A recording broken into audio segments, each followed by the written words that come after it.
2026 में एक शख्स पर कितना सदका फित्र अदा करना वाजिब है?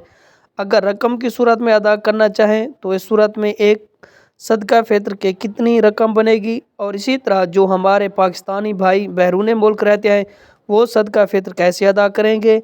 इसमें एक गलती जो हरगिज़ नहीं करनी चाहिए, वरना इस गलती की वजह से आपका सदका फित्र अदा नहीं होगा। आज हम सदका फित्र के अहम मसाइल बयान करेंगे। 2026 में एक शख्स पर सदका फित्र कितना वाजिब है? अगर रकम की सूरत में अदा करना चाहे तो कितनी रकम अदा करनी होगी? इसी तरह अगर अजनास की सूरत में अदा करना चाहे कि गंदम की सूरत में, खजूर, जौ या किशमिश की सूरत में, तो इस सूरत में इन अजनास की शरई मिकदार क्या बनेगी?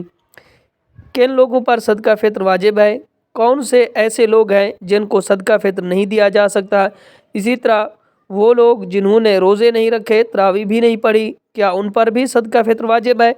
सदका फित्र अदा करने का अफजल वक्त कौन सा है? इसी तरह बैरून मुल्क रहने वाले पाकिस्तानी अपना सदका फित्र कैसे अदा करेंगे?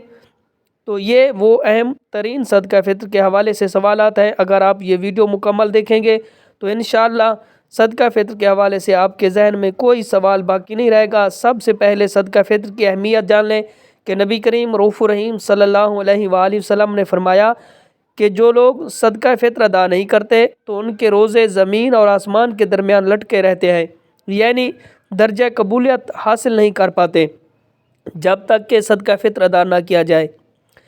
इसलिए सदका फित्र ज़रूर अदा करना चाहिए। आप ये समझें कि सदका फित्र किन लोगों पर वाजिब है, तो इस हवाले से याद रहे कि हर आज़ाद मुसलमान मर्द और औरत जो साहिब निसाब हो, इसके ऊपर सदका फित्र वाजिब है। इसी तरह ये समझे कि किन लोगों को सदका फित्र दिया जा सकता है। इस हवाले से याद रहे जिन लोगों को ज़कात देना जायज़ नहीं, ज़कात के मुस्तहिक नहीं, उनको सदका फित्र भी अदा नहीं किया जा सकता। लेकिन अगर किसी ने ऐसे शख्स को सदका फित्र दिया जो ज़कात नहीं ले सकता, ज़कात का मुस्तहिक नहीं था, तो याद रखे कि आपका सदका फित्र अदा नहीं होता। इस हवाले से ये कन्फर्म करना ज़रूरी है कि जिसको आप सदका फित्र दे रहे हैं वो उसका मुस्तहिक भी है या नहीं है। इसमें बहुत ही ज़्यादा एहतियात करनी है कि अगर आपने जिसको सदका फित्र देना है वो मुस्तहिक होना ज़रूरी है, वरना आपका सदका फित्र अदा नहीं होगा। आप सदका फित्र किस वक्त अदा करें, इस हवाले से याद रह गए कि रमज़ान के किसी भी दिन में उसको अदा कर सकते हैं। और इसी तरह अगर किसी ने रमज़ान से पहले अदा कर दिया तो उसका भी सदका फित्र अदा हो जाएगा। लेकिन ईद वाले दिन सुबह सादिक के बाद और नमाज ईद से पहले सदका फित्र अदा करना ये अफजल है। वैसे आप रमज़ान के किसी भी दिन या किसी भी वक्त सदका फित्र अदा कर सकते हैं। अब ये सवाल कि क्या जिन लोगों ने रोज़े नहीं रखे, तरावी नहीं पढ़ी, उन पर भी सदका फित्र अदा करना वाजिब है? तो इसका जवाब ये है कि जी हाँ, चाहे किसी ने रोज़े शरई उज़ुर की वजह से ना रखे हों या फिर बिला उज़ुर छोड़ दिए हों, तो इसी तरह तरावी पढ़ी हो या ना पढ़ी हो, तब भी अगर वो साहिब निसाब है तो उस पर सदका फित्र अदा करना वाजिब है।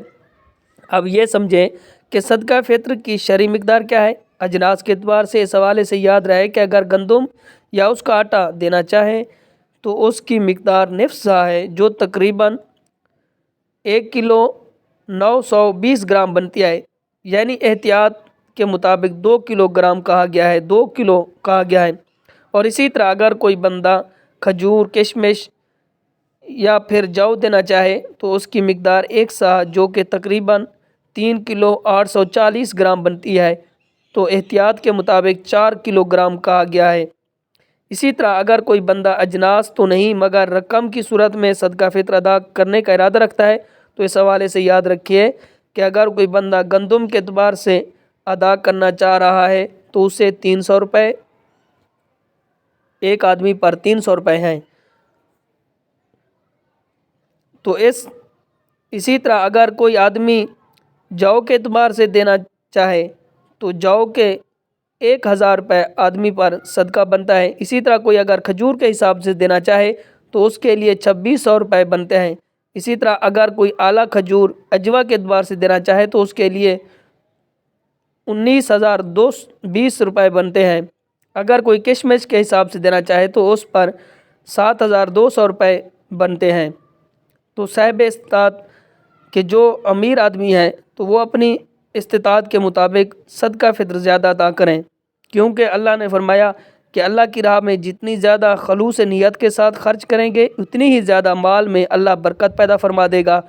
یہ تو تھا پاکستان میں رہنے والے افراد کس طرح اپنا صدقہ فطر ادا کریں گے۔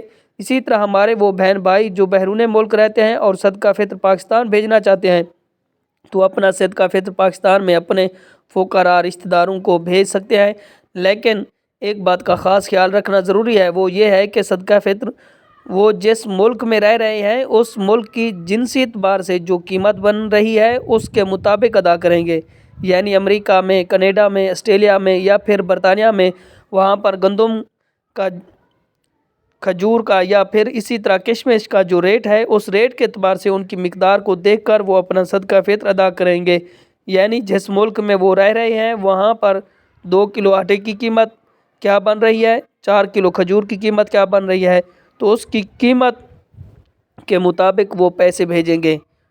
تو اسی طرح پاکستان میں کسی مستحق کو بھیج سکتے ہیں، تب آپ کا صدقہ فطر صحیح ادا ہو جائے گا۔